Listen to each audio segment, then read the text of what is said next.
Hello everybody, welcome back to my 320 sim. Welcome back to the channel.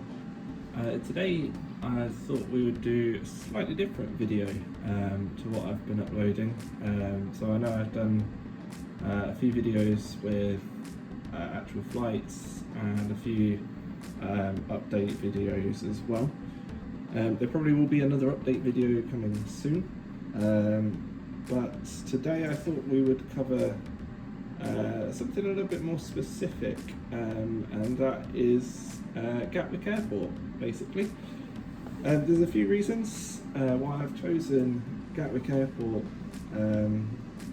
as something to cover in a little bit more depth, and that is, so first and foremost, I've got real-world operational experience of the airfield.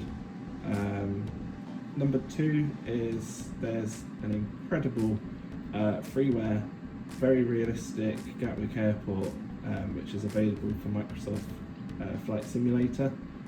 And thirdly, I know a lot of people want to get sort of as real as it gets experience with Flight Simulator, things like using VatSim, and there's a few things that Gatwick has which you might not sort of find at other airports, or it might be implemented slightly differently. So I thought we'd go a little bit more in depth on Gatwick. So before I start going into things, I feel I should probably give some sort of a disclaimer. This video today and the information that I'm going to share is only intended for flight simulation purposes only. Yes, I will mention some real examples of what goes on, but this is just for flight simulation. It's not company specific. I'm not going to be sharing operating instructions or anything specific to an airline. So it's just to try and give that little bit of extra realism to your flight simulation experience if you're flying in and out of London Gatwick.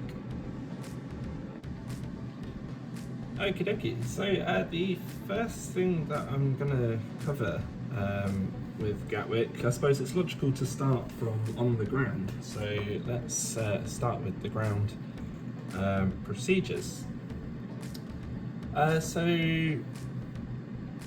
the first thing would be with ATC. So Gatwick has got a PDC available, which is a data link departure clearance, which you can receive by sending a message off through the MCDU. Excuse me, sorry. So then when that's received from the controller, we would print it out and we'd place it just here in front of the throttles, and of course we'd send a reply as well as check the information that's on the clearance relative to what we've got in the MCDU, so the departure route. But we'd also then be able to set the squawk code, which will go in the transponder panel, and from that we have to make a note of the PDC number and things like that. For the sake of today's video, we're going to assume that we have received a PDC clearance, and that we've cross-checked it with everything in the aircraft and it's all set up, so we are good to go. So the scenario that I'm basing this with is we are parked up at the North Terminal at one of the gates around here, for example, and we've had the last minute changes made by the dispatcher. We've given the green light, we're good to go, tow truck is connected, and we are pretty much ready for pushback. So at this point we need to call up Gatwick delivery to basically tell them that we're ready, and that's what we would say. So we wouldn't say request push and start. Generally speaking, we would say to Gatwick delivery something like, Gatwick delivery, good morning, easy 5 Alpha Mike stand 565 with a PDC QNH 1016 ready. And then they would come back to us with an instruction which would 9 times out of 10 be hold position, contact ground 121805. So in that communication, what we gave the controller was essentially a ready message. Gatwick participates in ACDM, Airport Collaborative Decision Making. It's quite a lengthy topic to go into, but it involves things with slots, CTOTs, TSATs, all kinds of things. Yeah, but what we're doing with Gatwick when we call up delivery is calling them up, we're telling them we've got a digital clearance, that we're giving them the QNH that we've set on the aircraft, and then we're telling the controller that we are ready to move. And you don't call ready until you are ready to move. So that's tow truck connected, all the checks are complete, you are ready to move. That's when you will call ready. Because when they reply, hold position, contact ground 121805, you read that back, and then it's a simple click of the button in the radio panel to change over to the ground frequency. And then what we need to do is tell ground that we are ready for push and start. Alrighty then, so we've changed the frequency over to Gatwick ground, and what we would now do, so the pilot monitoring is making the radio calls, the pilot flying is the one in touch with the ground crew. So pilot monitoring will call up Gatwick ground, and they would say, Gatwick ground, hello, easy 65 Alpha Mike, whatever the call sign is, stand 565, request push and start. And then the controller would come back, they could come back with anything really. They could come back with a simple stand 565, push and start approved. They could come back with non-standard push, stand 565, face north, Quebec Alpha, a beam stand 560, for example. In which case that's telling you to push back from stand 565 to face north on this taxiway here. And then what you can likely expect is to turn through Quebec Charlie and then Quebec to exit the apron. Or they could come back to you saying something like stand 565, hold position, traffic passing behind you, something like that. Or they could say conditional clearance, which would be easy 5 Alpha Mike, after the 2E787 passing from your left to right, stand 565, push and start approved.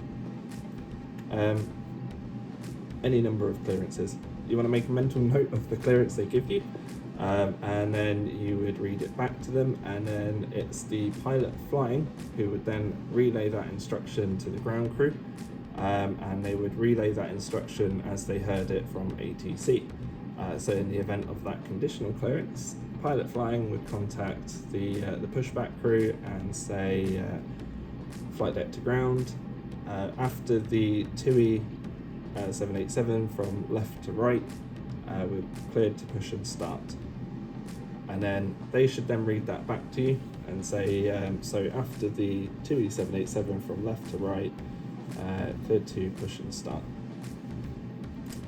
Usually by that point, the aircraft that's passing would have passed, but you still relay that instruction even if you've seen it. And then you go into the pushback. So another thing for Gatwick Airport is, well, those of you who have been through Gatwick or flown out of it in Flight Simulator, or even just seen it, you know the size of the airport. It's pretty big. So it's got 2 runways. You've got the 2 runways east to west. You've got 2 terminals, the south terminal and the north terminal, with multiple piers on each. For today, we're going to be, as stated in the previous clearance, be departing from 565, which is up here, Pier 5 on the north terminal, and we are going to be taxiing out to runway 26 left. So in the planning stage, of the flight when you're planning how you're going to do the departure, etc. You talk it through with the other crew member as a briefing. You will decide if you're going to be doing a 1-engine taxi departure or a 2-engine taxi departure.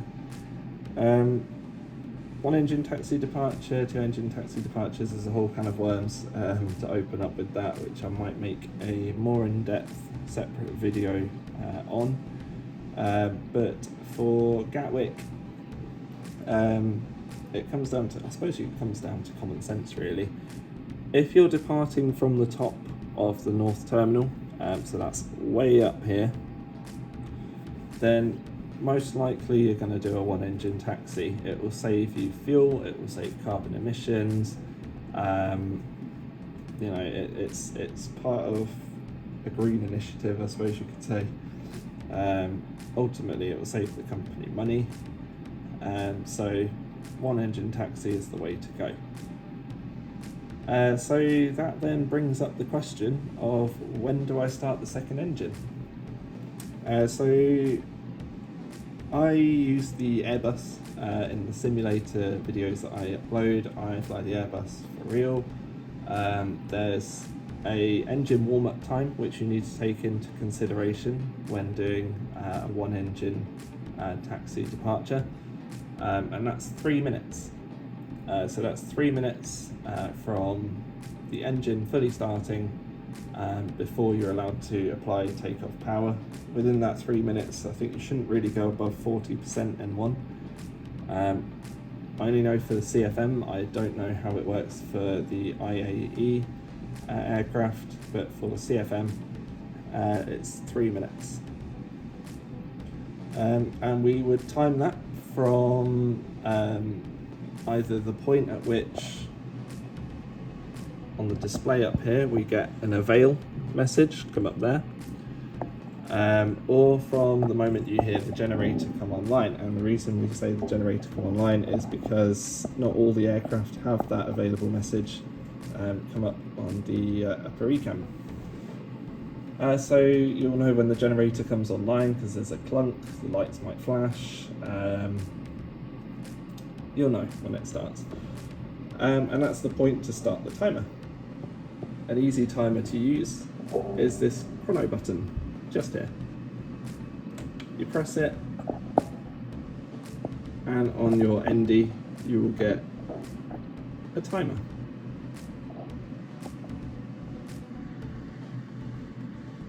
So although this video is very much about Gatwick Airport, I have gone into some detail there about 3 minutes. That is important because that will determine when you start your second engine if you are doing a 1-engine taxi departure. So say we're taxiing to runway 26 left from Pier 5. So we're coming from up here and we want to get down here. Now generally what you can expect is to come down onto Lima, you go under the big bridge, and then you'll come down Papa to one of the Alpha November, Alpha Sierra holding areas. So for the second engine start, a good place to start thinking about it would be as you turn on to Papa. So once you've just gone under the bridge and you're turning onto Papa, and that goes really for if you're coming from up here, from the very end of Pier 4, if you're coming from Pier 3. When you get to this area here, it's good because you can see all the way down to the hold point for the runway. And that will tell you when to start the second engine. So Gatwick is, I think it's got the title of the busiest single runway operation in Europe. I don't know about for the world, but for Europe. So you can generally expect there to be aircraft at the holding point. If there's no aircraft at the holding point, and you can see there's nobody at the holding point, start the second engine, because in that taxi through Papa, you're going to need to start that second engine, you're going to need to do your flight control checks, your taxi checks, and when you get to the holding point for 26 left, you need to be ready for departure. Gatwick run a very efficient operation. They don't like aircraft sitting at the hold point who are not ready to go. It just delays everything for everyone else. So they want you ready to go when you get to Alpha November or Alpha Sierra. That is if you're number one for departure, and I'll mention why I've said that in a few minutes. But yeah, so if you see nobody at the hold point, get the second engine started, start doing your checks and be ready on reaching. If you look down the taxiway through the gap between the terminals, you look down at the Alpha block and you see that there is, I don't know, 4 or 5 aircraft sat at the hold point, and one of them is like an Airbus 380 or something. Then yeah, carry on with your single engine taxi and maybe consider starting it when you actually get to the Alpha block. If you are behind say 2 Airbus 320s, then you're going to have enough time to start the second engine whilst you're sat behind them and then do your flight controls. If you see a heavy aircraft sat at the hold point, then obviously for wake turbulence separation, that's 2 minutes. So there's 2 minutes of your 3 minutes already. So if you've got an A380 with another Airbus or 737 or something sat behind it, if you've got 2 heavies, for example, then you've got time to start the second engine, do the checks before going. So it comes down to judgment, I suppose. As the pilot flying, you decide when you start the second engine, but as a rule of thumb, you want to make sure it's started and had the 3 minutes when you get to the hold point, which is either Alpha 3 or Alpha 2. Okay, so that covers for runway 26 left if we're taking a taxiway routing that goes under the bridge. But what if we're going a different route? What if it's a different runway that's in use? So for 26 left, there is another route that ATC might take you from Pier 5, and that would be down Quebec and then on to 08 left and then through Alpha November to the Alpha block. So a good idea for starting the second engine would probably be on Quebec around here. As you pass Pier 6, you'll get a clear view of the hold point. You'll know how many aircraft are sat there waiting, and you can make a judgment based on that. But really, you want to start the second engine just before coming on to 08 left. That'll give you enough time to do your other bits that you need to do. But what if we're going to 08 right? That is a long way from all of the terminals, all of the action. So most of the airport activity, if I can zoom out on the camera, it all happens up this area. That's where the terminals are. So if you've got a taxi out to 08 left, that's a long old way. You might notice on the charts there's a little icon here that says fire station. That is a good reference point to start the second engine if you're doing a 1-engine taxi. And that gives you enough time on either Juliet or on 26 right to do your flight control checks, taxi checks, and whatever else. If you can see at the hold point up here that there is a dozen aircraft sitting and waiting, then obviously carry on 1 engine until you join the queue. But it's the same principle when you get to the hold point and your next for departure. You want to be ready to go. You don't want to cause any delays. So at least from my experience, to summarise, for the runway 26 left, you want to start thinking about starting the second engine on Papa Beam Kilo, or when you're on Quebec about to turn onto 08 left. Those are the two for runway 26 left. If 08 right is in use, then when you pass the fire station, that's when you should start thinking about starting the second engine. I might go into some more detail on 1-engine taxi departures in another video. If that's something that you'll be interested in, leave a comment, let me know. But otherwise, on to the next bit for Gatwick. Righty then, so on to the next bit for Gatwick. So you might see on the tablet I've got a SID loaded up. I'm not going to cover all of the SIDs, I'm only going to cover this one, and it's for quite a good reason. So this is the Lambourne 6 Mike departure route from Gatwick, namely from runway 26 left. So with this SID, it's one that's used for the UK domestic routes. It's one that will take aircraft up to Edinburgh, Glasgow, Isle of Man, Belfast, presumably for Gatwick, although I can't say for certain as I have not done Gatwick, but I believe you would take this one as well. And why have I gone on to the Lambourne 6 Mike? Well, you might notice if I zoom out that it's quite a winding route. It takes you initially westerly before making a 180-degree turn around to the right, which takes us just to the south of this big grey blob here, which is London. And then it takes us up over the Thames estuary sort of area on the eastern side of London. If you was to fly this full route with the altitude constraints, you would have round the turn 4,000 feet as a limit, and then you'd step up to 5,000, and then you'd stay at 5,000 round the turn, then climb up to 6,000 to reach Lambourne at 6,000. That's quite low for such a long distance. You're not going to be gaining much altitude over such a long distance.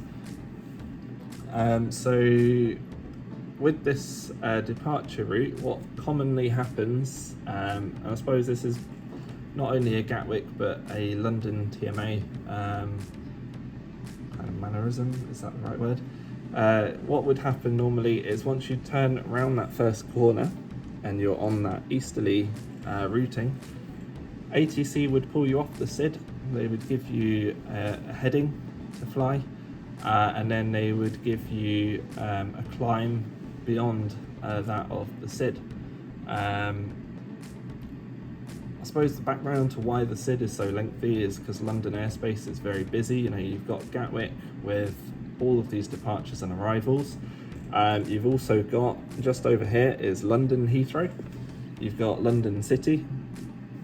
And of course, to the north of London, you've got Luton, Stansted. Just over here, you've got Southend. So it's very, very busy airspace. And to navigate that, they implement this horrifically long, low-level SID. And if it's really busy, then yeah, they might keep you on it. But in the time that I've been flying for real from Gatwick, it's never happened. We've always been given a vector off the SID, which is worth bringing up about Gatwick Airport because it gives you quite an impressive shortcut to your route.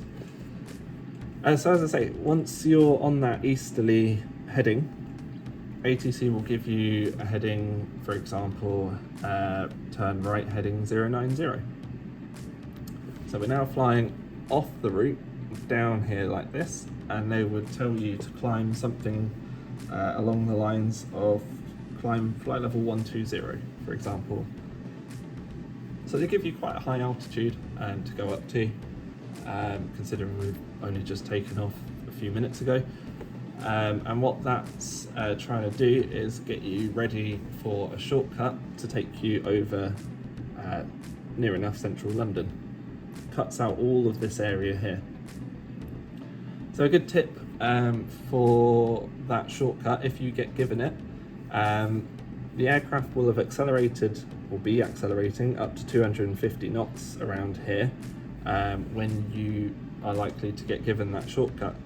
So for the Airbus, you would set flight level 120, pull it for open climb, and then pull the speed back from 250 down to about 220 knots, and the aircraft will climb like a spaceship. It will rocket up. and you'll probably be somewhere around here at 6,000 to 8,000 feet.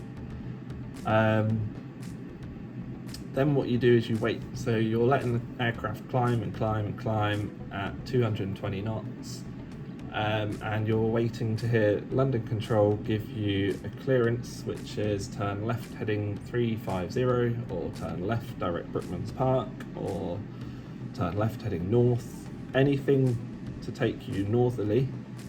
That is your cue to then obviously turn the aircraft first, but then go back into a shallower rate of climb, and you can do that by accelerating the aircraft at that point back up to say 250, or the easier option is just to manage the speed, and then with open climb still active, the aircraft should accelerate. I guess with that, another tip would be, if you're going to start accelerating the aircraft close to 10,000 feet, wait until you're about, I don't know, 9,700 odd feet. Because if you manage the speed too early, the aircraft will pitch down to almost level off. It will keep the climb about maybe 300 feet per minute, but it will be prioritising accelerating, and as you're below 10,000 feet it will accelerate to 250, at which point it will then pull up again, and then you'll cross within a few seconds the 10,000 foot point, and the speed will jump up to say 290 knots, and the aircraft will then pitch down again, and it makes it it's not the most comfortable of steps, really. So if you're going to manage the speed when you get that shortcut, I would delay managing the speed until about 9,700 feet, and then the aircraft will still be accelerating as it crosses flight level 100, and the speed target will jump from the 250 up to the 290, 300, whatever you're going up to, and the aircraft shouldn't have a horrible little level off bump kind of thing going on. So I suppose to wrap this up, for the Lambourn 6 mic is be prepared for a shortcut. So you make that right hand turn, the aircraft will accelerate to the 250. Once you get taken off on the vector and given a higher level, pull for open climb, bring the speed back, make it climb like a rocket, and then once you get clearance to turn left northbound, it should bring you up over near enough central London. That's your cue to manage the speed, accelerate the aircraft, and you cut off a large chunk of this departure route.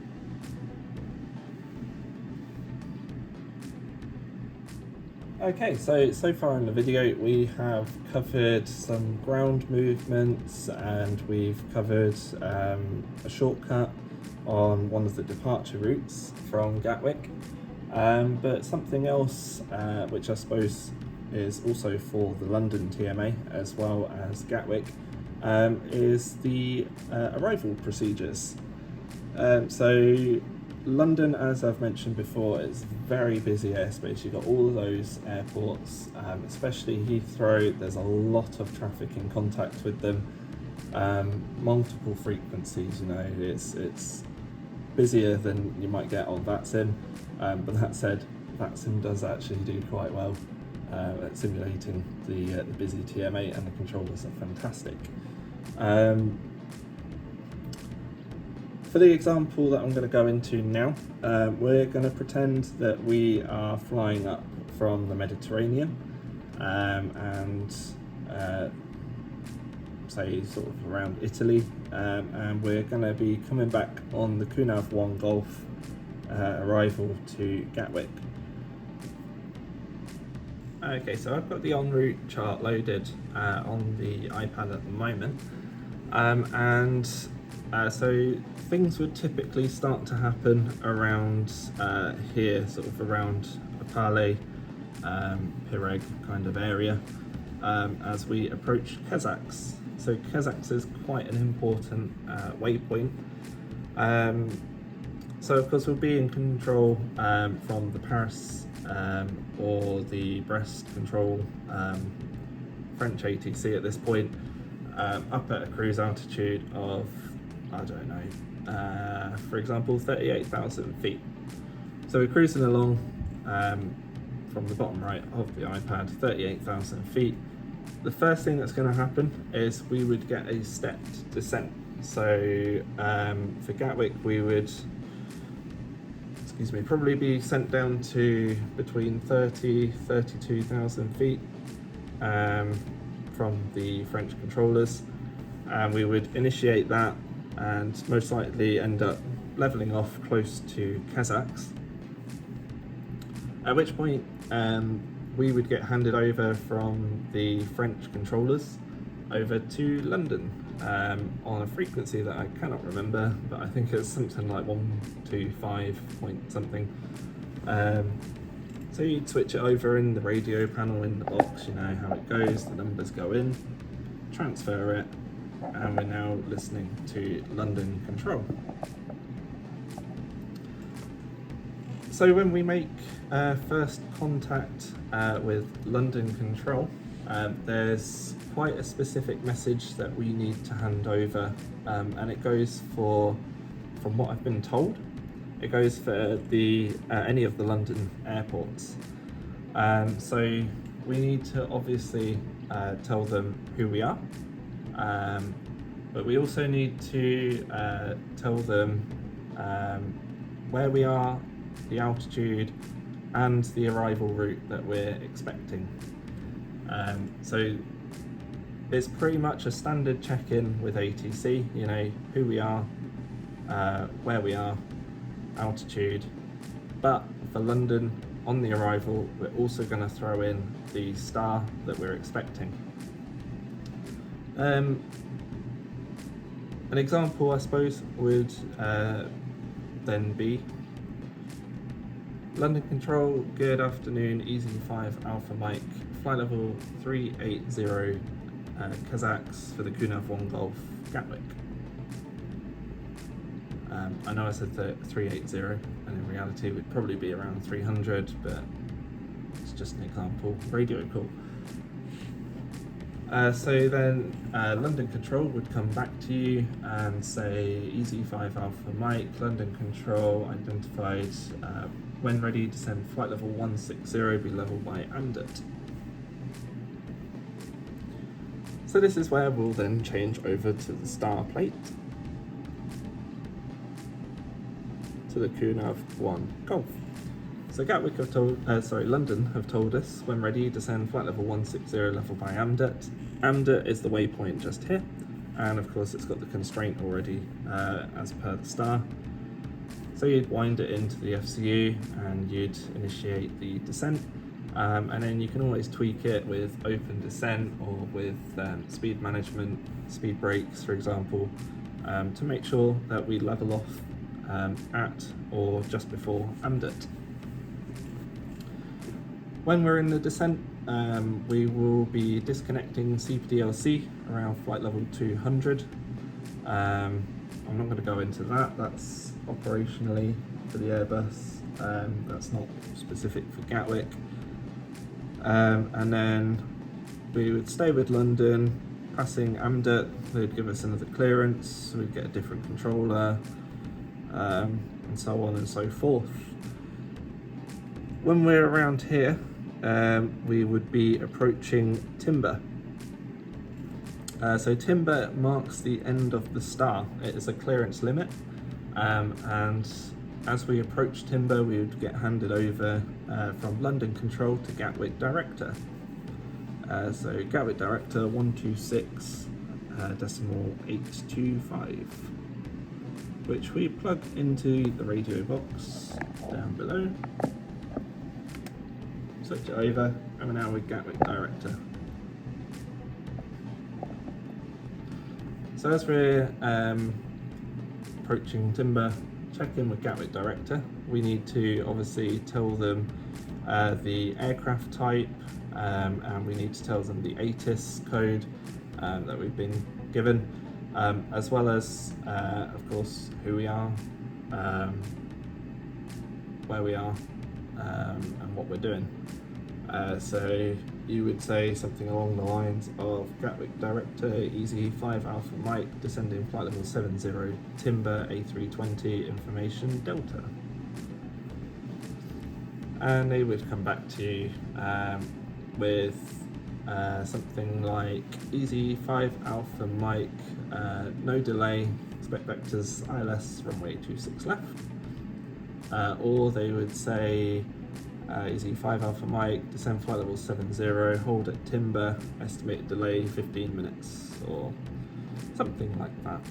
And that gives you an idea of what you can expect. If you get vectors for the ILS with no delay, then as you approach Timber, you know you're going to get given a heading and a descent or speed management or something like that. So there's no point in programming the hold. But if you approach Timber, you've not been given any indication you're getting vectors, or if you've not been given a clearance beyond Timber, or if you've been told that you need to take up the hold, then you need to program in the hold, and you get the hold printed on the chart. So it's inbound course 308, right hand turns, leg time of 1 minute. And for the hold, you would want to ideally fly the hold at green dot speed, but again that's Airbus specific, so I'm not going to go into that too much. Okay, so with Director then, we get the vectors for the ILS runway 26 left. So beyond Timber, it's a bit of a strange routing that we generally get. So it tends to come up, if I can get the pen to work, like that, before looping back round to then intercept the ILS. It's a weird route. Sorry, there we go. So during that phase, ATC will vector us something along the lines of left heading, I don't know, 280, 270, something like that. And they would tell you, if you're not already at 70, to descend flight level 70. And 70 is quite an important altitude for Gatwick, or important flight level I should say for Gatwick, and that's because below 7,000 feet it's a CDFA. So for noise abatement, aircraft have to maintain a descent rate below 7,000 feet of 300 feet per minute minimum, and you're not allowed level flight for, I believe it's more than 3 miles. If you do, then there is, I think there's a fine that the company receive, and then probably an email goes out, I don't know. But yeah, it's a CDFA, so continuous descent final approach. So you can fly level at 7,000 feet, but once you get a clearance below 7,000 feet, you need to make sure that you descend, and you have to judge your position relative to the track miles you've got left, and from that you work out, am I descending too fast, am I descending too slowly, am I going to make it in time, what's the wind doing, things like that. Okay, so to help with the CDFA, so say we're leaving Timber, we're initially heading west, and we are staying at flight level 70 for now. If you haven't already slowed down to 220, ATC will tell you reduce speed 220 knots, and of course you wind that into the FCU and you slow down to 220. As you approach around here, you will get a clearance to turn right, and it will either be initially heading sort of north, or it will be all the way around to something like turn right heading 060 or 050, something like that, and to descend 4,000 feet on the QNH, and they'll give you the QNH as well. So when that happens, best thing to do is to initiate the action. So obviously dial 060 in the heading box, and set 4,000 feet in the altitude window, and then pull for open descent. That gets the airplane starting to do something. Now that that's all been said and you've read out your FMAs, you can then go into the planning. So you don't want to level off at 4,000 feet, it needs to be a CDFA. And the Airbus has a very handy tool, which is a indication that looks something like that, which is a level off indicator, and that will appear on your navigation display, somewhere around here. So that's all well and good, because that will tell us where we're going to reach 4,000 feet. But the ILS at Gatwick, if I change over to the ILS plate, it's got a platform altitude, you can see down at the bottom there, of 2,000 feet, which is not really of any use to us if we're going down to 4,000 feet, because then you've still got 2,000 feet to play with. Gatwick generally won't bring you in at 2,000 feet.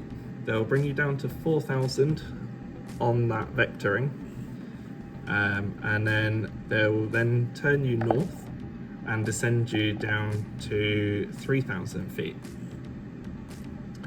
So this is where another approach chart can come in quite handy, and that is the RNP plate for 26 left.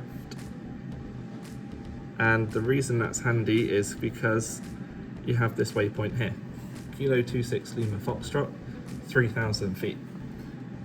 And the Airbus is very clever, you can plug that in as a fix on the MCDU, and it will provide that as a waypoint, not one that you're able to fly to in nav mode or anything, but it provides a fix on the ND, which can be your target for 3,000 feet.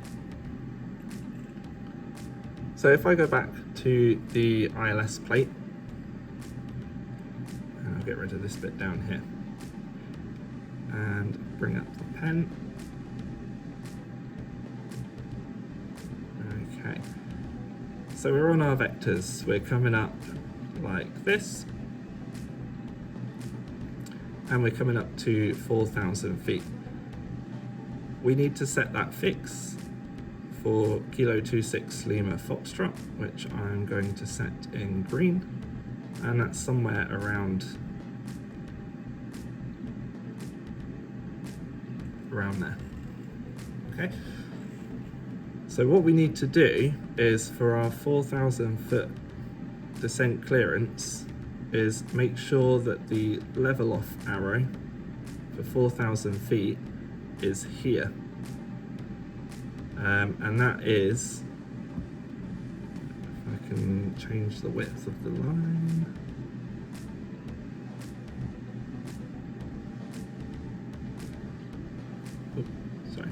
perpendicular to, or a beam I should say, that Kilo 26 Lima Foxtrot.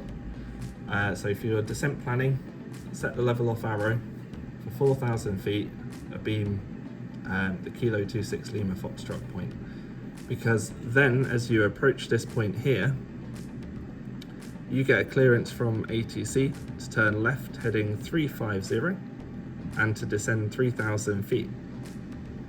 Okay, so we set the 3,000 feet and the 350, and we'd also have a speed control by this point of 180 knots, and that 180 would be something around here.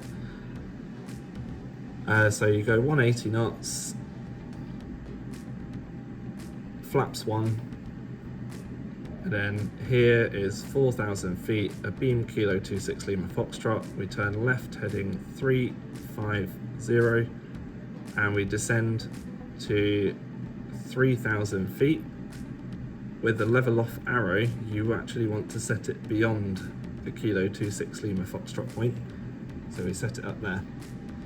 And what that means is your glide slope diamond should start to follow with you down along this sector here, and then as you get closer to the extended centre line,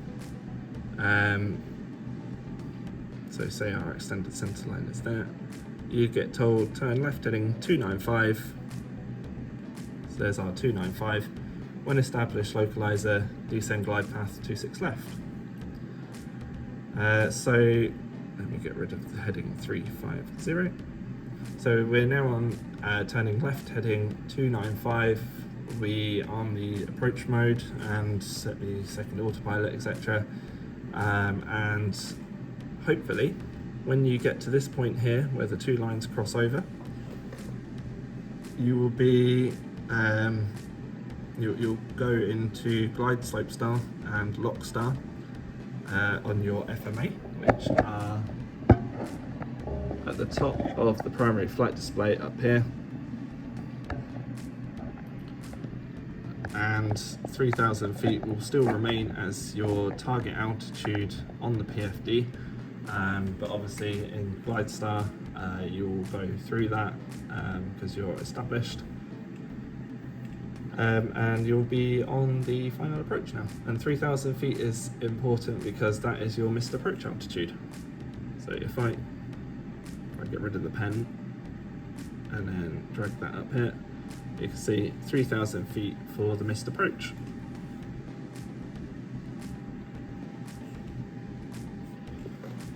Okie dokie. So moving on from that, we're now established on the ILS, and we have just captured, we've just finished the turn on the localizer around here. This is where Gatwick Director will give you an instruction of 160 to 4 DME. So when you capture the glide slope, it's a good idea to set flaps 2. And then wind back the speed to 180, 160 I should say, so that as you start going down the glide slope, you've got flaps 2 out, which will help with your speed management, and the aircraft should slow down to 160 knots. Once you've read that instruction back, they'll hand you over to tower. They'll say contact the tower 124230, call sign only. So over to the tower on the frequency box, and you check in with tower. So it'd be Gatwick Tower, hello EC 5 Alpha Mike. That's it, that's all you say. And they would say EC 5 Alpha Mike, Gatwick Tower, continue approach 26 left. So it's continue approach 26 left, EC 5 Alpha Mike. And you keep flying at 160. Now your 4 DME mark is here. So at 4 DME, we can manage the speed to come back to our final approach speed, which is the speed that will be in your MCDU. Now to fly a stable approach, because around 4 miles, just after 4 miles, you'll hear the aeroplane shout 1,000. So you need to be stabilising at 1,000 feet, if not stable already. So to prepare for that, a key milestone on the approach will be 5 DME. Okay, so at 5 miles is when we put the wheels down. So 5 miles on the DME, gear down, and then complete the flow with that. The gear will come down, and then when you get your 3 greens indicated, like so, manage the speed. So you click it in, speed will manage, the aircraft will start to slow down. 4.5 miles is time for flaps 3, and then once flaps 3 are set, flaps full if you're going to flaps full, and then when you hear 1,000 you are configured and speed is coming back, so it would be 1,000 checked. So for 1,000, I think it needs to be speed. I know it can go up to plus 30, but so long as your speed is managed and it's coming back to your target speed, that's stable enough to continue. So you carry on through 1,000 feet and the speed will stabilise. Around 3 miles you can expect your landing clearance. That looks like an M and not a 3. Let's try that again, there we go.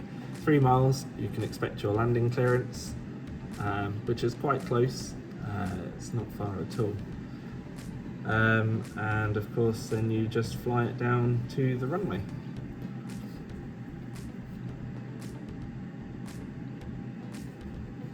Okay, so the fun doesn't stop there.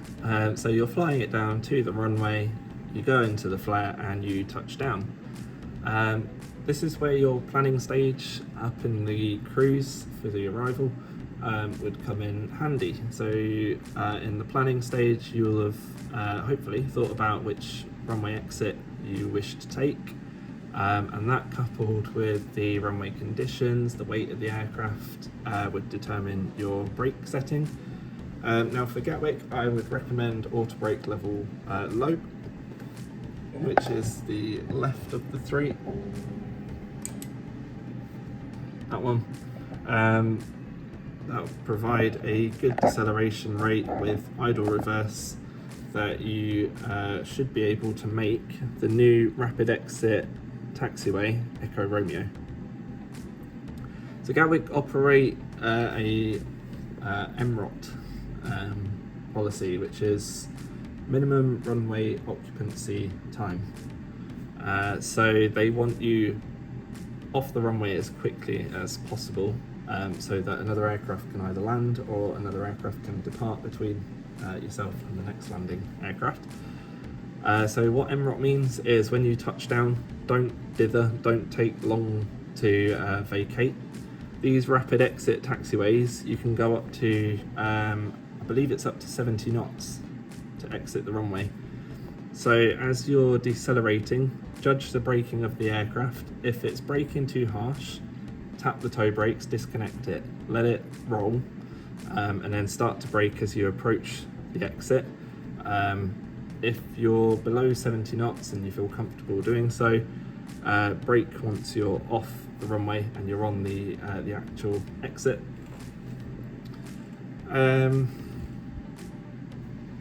What else is there to say? If you're not slowing down enough in the rollout, then say your planned exit was Echo Romeo and you're not slowing down enough to make Echo Romeo, still tap the brakes, go into manual braking, and then apply the brakes as necessary to take the next exit, but take the next exit at high speed. Don't slow down. If you go too slowly, then the controllers will get a bit upset. You'll be holding everyone else up, you cause go-arounds, and traffic management becomes difficult because they might have told someone to line up and wait, and they're sat on the runway with an aircraft on, say, like a 3-mile final. So things get a little hairy. So with the minimum runway occupancy time, they want you off the runway as quickly as possible. So with Gatwick, you'll notice, as mentioned earlier, you've got the 2 runways. So when you vacate 26 left, which is the only runway, as well as 8 right, that's got the ILS, that southerly runway is the only one with the ILS. You might think, do I need to stop to cross runway 26 right? Because what if there's an aircraft taking off or landing on 26 right? That's not going to happen. These 2 runways are too close together to allow parallel runway operations.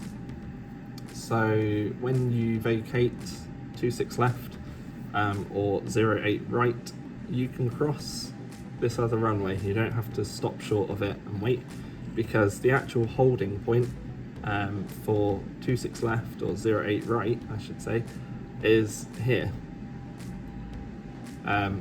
And the runway isn't officially vacated until the aircraft fully clears that crossbar. So what that means is essentially you have to go onto that runway or cross that runway to fully vacated this operational runway. So don't stop short of this runway. If you take Echo Romeo, there is work in progress to get a taxiway going across onto Juliet. it's not been finished yet, so you vacate Echo Romeo and it will be a sharp right hand turn onto 08 left, at which point you'll go over to the ground control and they'll give you further taxi instructions. If you vacate Foxtrot Romeo, then it's straight across onto this section here and then round through Juliet 6 onto Juliet. So to draw that out, Foxtrot Romeo and then round like so. And if you take Echo Romeo, let me do it, there we go. If you take Echo Romeo, it's a sharp right hand turn to go like that. For an Airbus 320, 319, Echo Romeo should be the target. For a heavier aircraft, then you're looking at Foxtrot Romeo or Golf Romeo. I must admit, for real, I've never taken Golf Romeo, but I would imagine it goes like that.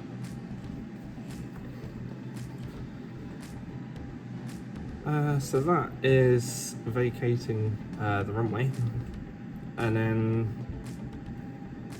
I suppose that pretty much concludes the landing phase, really. So to summarise what we've gone over, so once again, you get your speed control 160 to 4 miles, landing clearance expected at about 3, and then when you go to vacate, it's rapid exit taxiways. So this section here, you're looking at around 70 knots to vacate, slowing down, and kick the brakes off to make sure that you keep it rolling. If you do miss your exit, keep it rolling at a decent speed on the runway. Alrighty then, so to conclude the video, we've only got the taxi-in phase left. It's pretty standard to any other airport, really. You get given a gate number and the taxi instructions to get there. The only things to really mention, this area here, don't confuse this little diagonal bit as taxiway Romeo.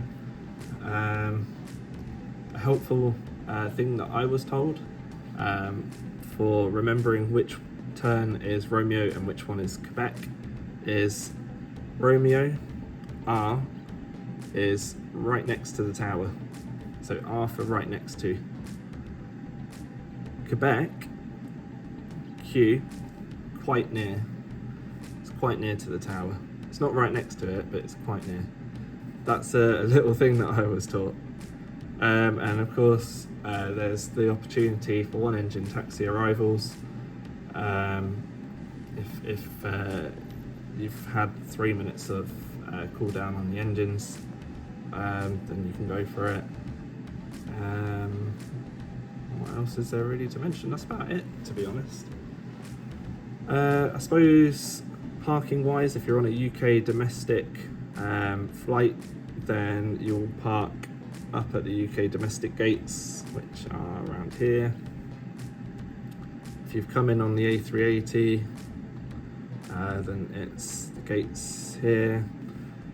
Sorry, there we go.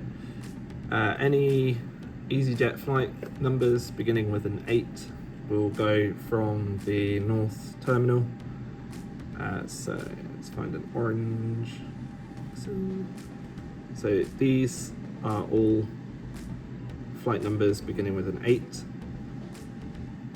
And then down at the bottom, any EasyJet flights beginning with a 6 are from here. And of course your other carriers such as Euroflyer, you've got Vueling, Wizz Air, Ryanair, they'll all use the South Terminal. Other carriers such as Air China will fly from the North Terminal. So typically you'll see parked up here will be like Air China A330, for example. The other day I saw a Delta aircraft parked there. JetBlue, when they fly their 2 321s in, park around here. And TUI, I've seen TUI flights parked here, TUI flights parked around here. Yeah. Your BA long-haul aircraft will park around, if I get the pen, there we go. BA long-haul around here, also on here. I've seen Air India's parked up here, Norse parked in there.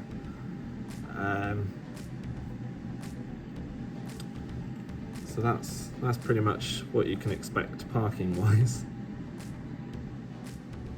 So I know today's video turned into quite a lengthy one. I hope it's given some insight into operations from Gatwick. I hope it will also help those of you seeking a little bit more realism.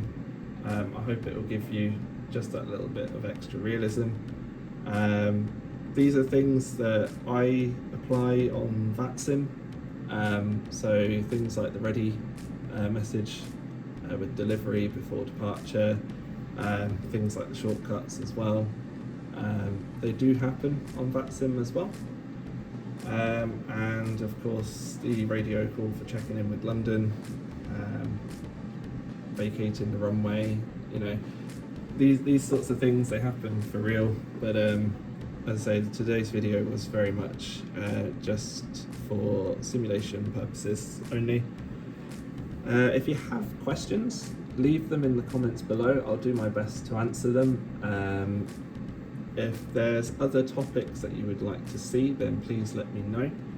I might at some point cover about one-engine taxi departures and one-engine taxi arrivals. If they're things that you'd be interested in, do let me know. But for now, I hope you enjoyed the video. If you can, leave a like, comment, and subscribe. And I will see you all on the next one. Thank you.